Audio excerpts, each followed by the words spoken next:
skillful, passionate sons of the soil who flew the flag high internationally, came back and gave his life to extending his skill, his knowledge, and his experience to bringing up and helping other young footballers. So condolences to the people of Point Fortin and Trinidad and Tobago, St. Benedict's College, and the National Football Fraternity.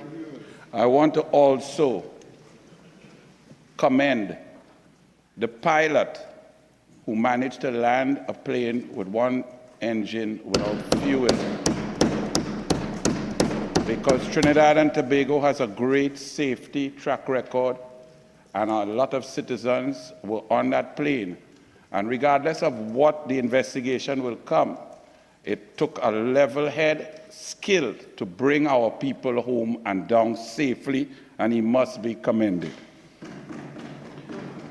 Getting to the motion, the Honorable Senator Vera said, by its inaction over the last 8 years, this government risks losing public trust, goodwill, and respect.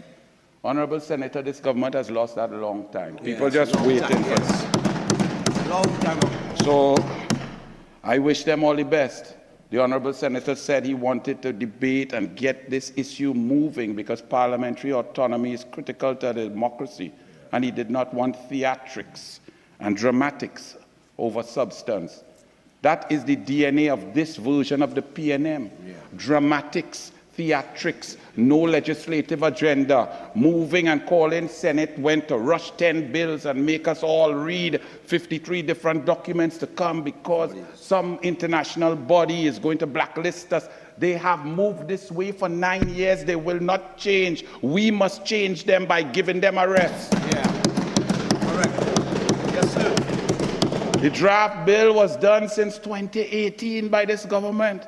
The Honorable Minister in the Ministry of the Attorney General, who was there before with the previous Attorney General and has been there for an inordinate amount of time, said that she does not find the government should be rushed for 3 months and so on.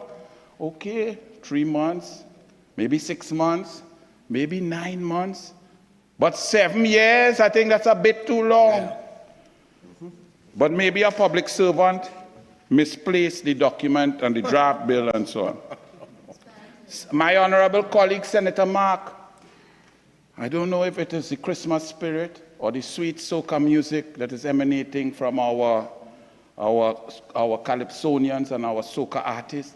Senator Mark said that he wanted to try to beg this government to rethink its position, hoping that they will come to move towards autonomy, democracy, to allow the parliament to represent the people in a transparent manner.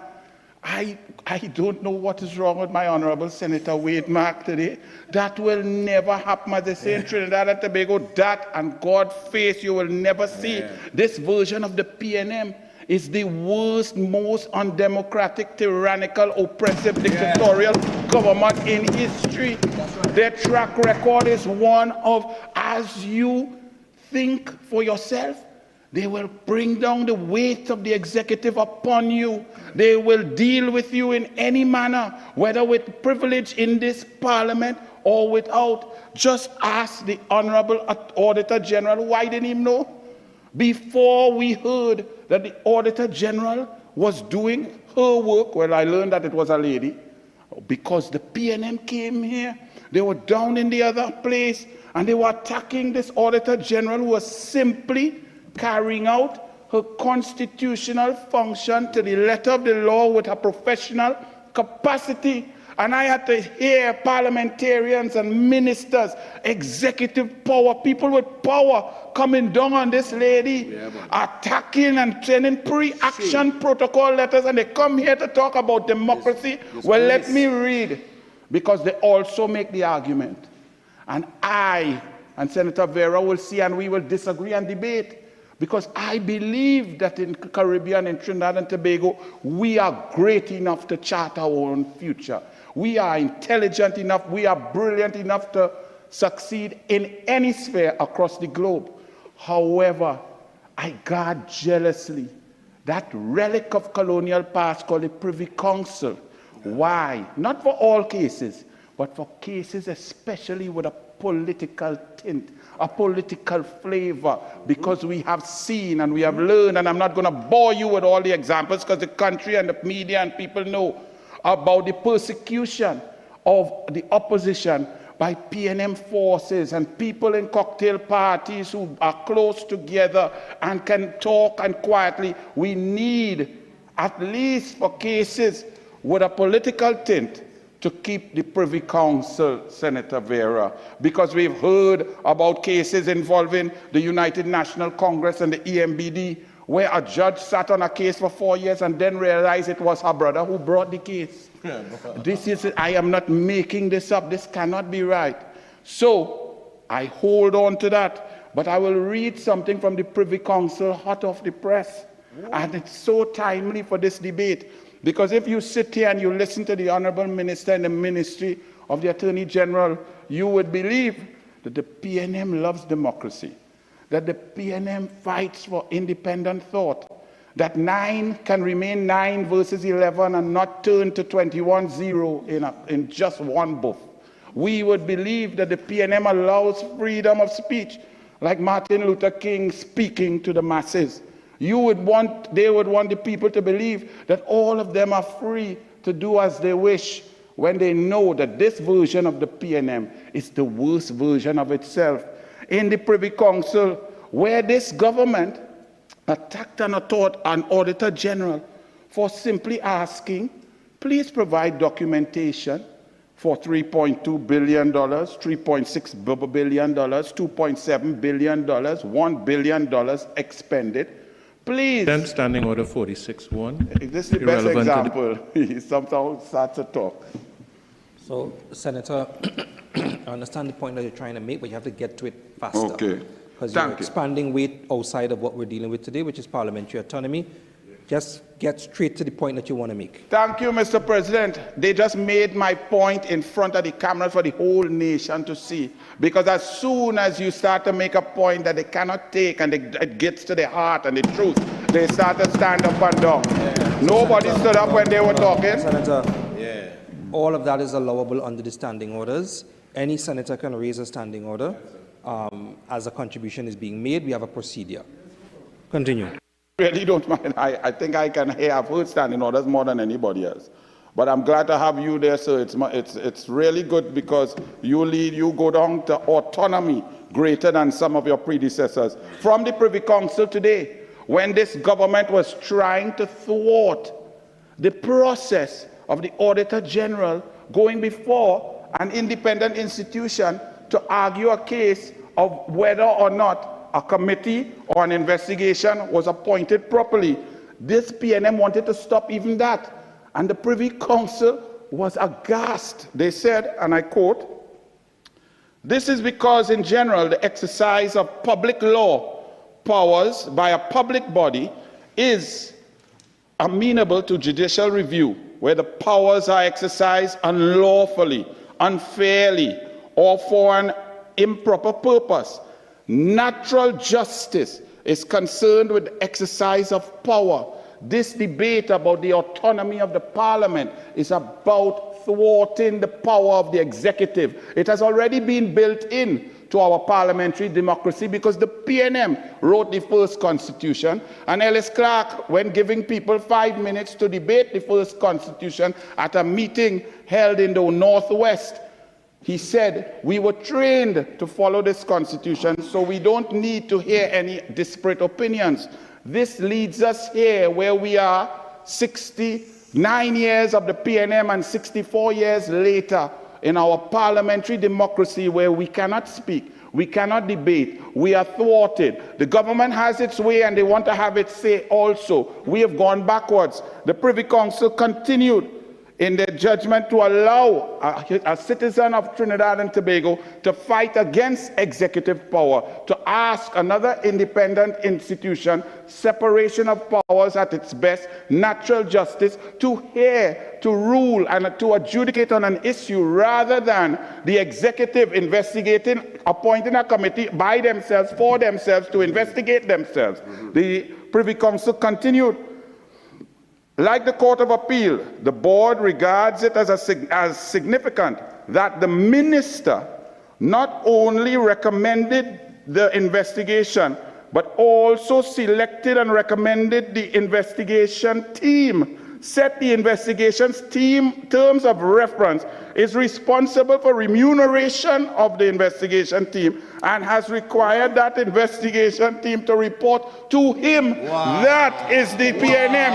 That is an indictment, and that's why we need the Privy Council. So when we talk about parliamentary autonomy, the parliament is the highest court of the land, and if the parliament is not allowed to handle its own affairs, then all other institutions fall by the wayside. Yes. And we have examples of that across the board. Autonomy seems to be a foul word for the PNM. They don't believe in autonomy. The Honorable Minister in the Ministry of the Attorney General showed me today that she is in fact a good attorney. Because I come from a legal family, and the basis of a good attorney is that you should be able to argue any side of any issue, no matter how ludicrous, illogical, unsensible, or ridiculously wrong. You have to be able to make an argument.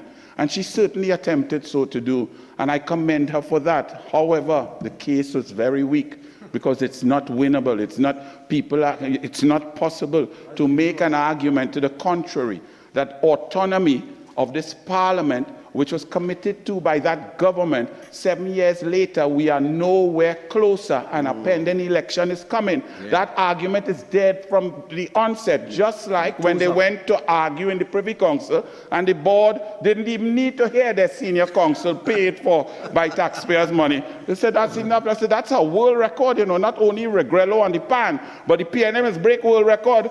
Judges don't even need to hear them. Their arguments are so ridiculous. The Honorable Minister, the Office of the Attorney General did something that it was quite shocking. She started to go through a timeline and state that the opposition didn't get this done quickly in 1997, 98, 99, 2000, 2001, 2010. Well, I can't go through all the years PNM was there since 1956 to now, because then my time will run out. No, go ahead, so, but I wouldn't do that. I'm not like the Minister of CARICOM and Foreign Affairs who need to waste time to filibuster. But it is absolutely amazing that a PNM will say that the opposition, who's only been in power 24% of the time that we've been in existence, could be blamed for not pushing through autonomy. That's the first point. The second point is, in 1997, our independent institutions weren't frontally attacked by an executive. There was the Constitution, there was the spirit of the Constitution, and the leaders back in those days of both the United National Congress and the PNM had some sort of belief in the separation of powers and would not wield the executive power to the point of tyrannical dictatorship. In the last 9 years, we have gone towards tyranny. So therefore, to compare now with 1997 or 2010, there is a different prime minister. There's a different human being who wields his power differently across the board. You can check the Auditor General, you can check the Integrity Commission, you can check the DPP, you can check the Judiciary, you can check the Police Service Commission, you can check the Commissioner of Police, you could check any independent institution, and you would see that it has been under attack by this Prime Minister more than any Prime Minister ever. So clearly, there is a need to protect the Parliament now more than ever, because it is under attack by our Prime Minister who does not have the wherewithal and ability. Senator, you have to be careful in relation to the statements that you're making, especially when you single out a member of either chamber and indicate that that member is attacking the institution of the Parliament. That won't be allowed. Do you understand? Because it is along the lines of imputing improper motives. Well, I have not said any motives. I'm stating facts. There is a Prime Minister. The Prime Minister admitted on August 11, 2021, he went to the office of the president when he heard that a police service commission list was there, that an independent institution had discussed, done their work, ranked human beings in whatever form or fashion they thought. That prime minister admitted that he had a problem with that list, and he took action to ensure that that list was thwarted. Mr. President, 46.8, please. 46.8, I believe, is the standing order. He's offended. Okay. So, Senator Roberts, the statement that was made, which I was referring to, was the one indicating, I don't want to really repeat it because I don't want to inject myself into the debate, but it was a statement in relation to Parliament and the particular individual in that chamber. There's no need to reiterate or defend in relation to that. What you can do is you've made your point. I'll ask you now to move on from that. Of course, I could move on. No member or hopeful member of Library could ever disturb me because this is Port of Spain. And this is definitely not Rome, okay? So I could deal with that. The Honorable Minister in the Ministry of the Legal Affairs, the Attorney General and Legal Affairs said that the Parliament is going good because it's representative nature and there are women here and they're represented and so on. But she failed to take into account that while the representation may be superficial, that she could save the theatrics and the dramatics, because it was since 1961 into 62 up at Marlborough House that Dr. Williams promised, then leader of the opposition, Capildeo, that the boundaries, the Election and Boundaries Commission, the boundaries would be looked at because they said that they were gerrymandered in favor of the PNM. Dr. Williams made a commitment, just like this Attorney General did in 2018 to this Parliament, and has not fulfilled it up to now. He just said, let us get this done. Our country requires it. Our flag is ready. Our coat of arms with the 3 ships is ready. We have our anthem to play. When we go home, we will discuss that. We will redo the boundaries in a fair fashion for our democracy. We still waiting, and it gets worse up to now. So for this Attorney General, the Minister in the Office of the Attorney General, to come here and say that this Parliament is representative is the furthest thing from the truth. However, that's a system that we have, and we will deal with it. We won't run from it, and they will get what is coming as soon as they call it.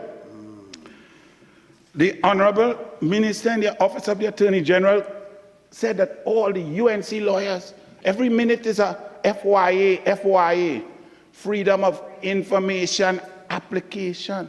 And she said that off the back foot like Brian Lara hitting a ball for 6.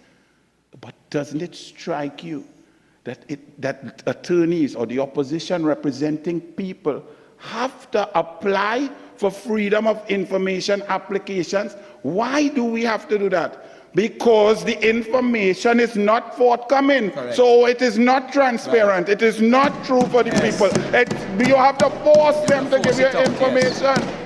That is an indictment on the executive overreach, and parliamentary autonomy and power will ensure that this will not occur. Whoever is in power, and this side will be in power soon, but on this side, we believe in merit. We know that we are skillful. We know we are creative. We know we could move forward. And we know we don't need to control anybody in order to force things down the population throat. When you are not good, when you are not skilled, when you are not creative, when you cannot move legislative agendas forward, you need to control institutions in order to remain in power. That is the total aspects and qualities of a dictator.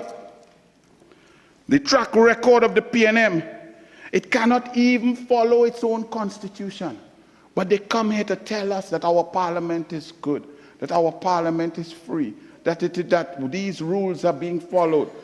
Yet, they have to be forced to accept a prime minister selected by their sitting prime minister. And that sitting prime minister who says he's retired is now actively screening future candidates. I would love someone to explain that to me, because if you are gone, if you have retired, why are you sitting now to select who will be the future in the parliament?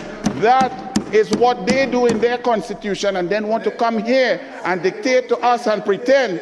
And he says, stay out of PNM business. I would love, I will give you a commitment, honorable member, for Library next time. When you are on the other side, I will tell you, we will stay out of PNM business. The only problem right now is that PNM business is national business, and I will be down in other throat. Oh, yes. Oh, yes. But after the next election, I wouldn't care about PNM business. PNM could go on about their business. But right now, PNM business has our citizens under stress, getting pat down when a Caribbean Airlines plane land in USA, cannot get visa. Senator, back to the question. Parliamentary autonomy. Parliamentary autonomy. Yes, the parliament requires the Trinidad and Tobago Defense Force to protect it in case of any emergency. You need it, but now the Americans have pulled funding from the TT Defense Force because of that government. We are sending President standing order 46-1. When that happened? Today? When that happened, Senator Roberts? Today. Today, Trump.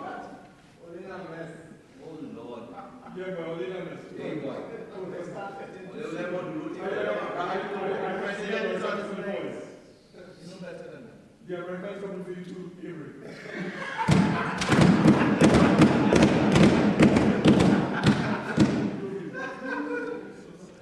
Before they arrive, you will deal with me.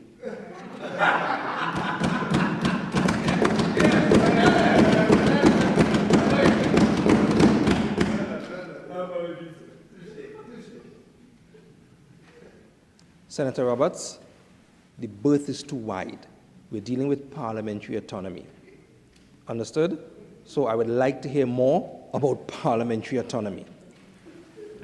Thank you, Mr. President. When you weren't here, the Honorable Minister in the Office of the League, the Attorney General, said that they strengthened the DPP, and they talk about strengthening the judiciary. You didn't say that? Well, because you couldn't say that, because it's weaker. The DPP is weak. I'm glad you're being honest. The DPP is operating at 33%. How can a country who has on once autonomy of the parliament, and the parliament is an institution that requires to function in a society where the separation of powers, each element is functioning at its maximum. So the parliament of a country, which is the highest court, if the DPP's office is underperforming, understaffed, under-resourced, the parliament's autonomy will be affected, and the separation of democracy will be weaker. If the judiciary is weaker and does not have the requirement, the staff, the stenographers, the judges, the courts to move quickly, our entire democracy, of which the pinnacle is the parliament, will collapse and fall into tyrannical dictatorship, which is why this government has starved not only the parliament, the judiciary, the DPP, the Police Service Commission, and all the PCA, and all the independent institutions of resources. Not only should the parliament have its own budget run by the heads of the parliament, the speaker and the president, but all of these other institutions should have allocations that cannot be tampered with by any executive, and then we will move into a democracy. But one in the executive cannot hold a big stick over the judiciary, and you have to come and beg me for money, and the DPP beg me for money, and I don't give you. That is not democracy. That is dictatorship, and it has gotten worse under this PNM over the 9 years. Oh, yes. When you see the Honorable Minister in the Office of the Attorney General said, well, why didn't you come to give your views about constitutional reform? She's quoted the leader of the opposition and the deputy political leader of the UNC saying it's a waste of time, it's mamagism. Well, that is the track record of the PNM. All you have to understand is that constitutional reform, as stated by Senator Timal, has been discussed at length. Intellectual scholars have given paper after paper. So anyone attempting with a slim majority that was won in COVID with a conflicted EBC of 2,600 votes talking about constitutional reform. It is a total waste of time. It is a joke. Just like the local government reform that they said that was coming, it's still a reach 2 elections later. Just like the electoral, the Tobago self-governance bill that they said was coming, we hear 9 years, it ain't reached yet. Because we know what this PNM government does. They play games. They are about theatrics and dramatics, as Senator Vera said. They are not about substance. When you talk about corporate governance, the idea of a parliament being autonomous is about corporate governance. It's about the ability of the parliament to act and function without influence. This PNM government has trampled over corporate governance. They have ministers procuring. They have ministerial committees procuring vessels. They have people, they brought procurement legislation here and watered it down. So therefore, for them to start here talking about autonomy, autonomy is a cuss word for the PNM. Autonomy means they cannot control the parliament. And 10 seconds. I will hold my fire. I think I have about 10 minutes for next time. So without further ado, I beg to move Mr. President, I will pause right here. Thank you. Okay. We have government business.